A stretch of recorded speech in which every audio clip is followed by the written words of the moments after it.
রাজধানীর new market এলাকায় Dhaka college ও city কলেজের শিক্ষার্থীদের মধ্যে সংঘর্ষের ঘটনা ঘটেছে।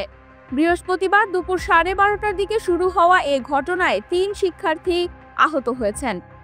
আইডি কার্ড কেড়ে নেওয়ার ঘটনাকে কেন্দ্র করে সকাল থেকে দফায় দফায় সংঘর্ষে জড়িয়েছেন ঢাকা কলেজ ও সিটি কলেজের শিক্ষার্থীরা। তাদের থামাতে পুলিশ টিয়ারশেল ও সাউন্ড গ্রেনেড নিক্ষেপ করে এবং ছত্রভঙ্গ করতে লাঠিচার্জ করে।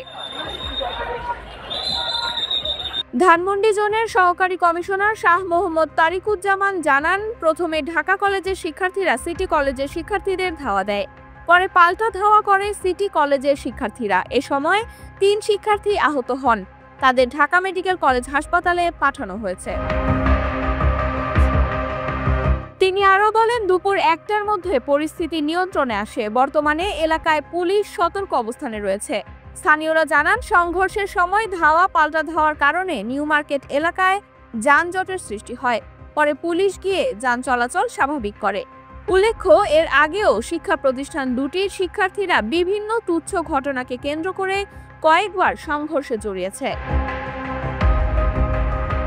Mehjabin Khanam, revolution 24 news desk.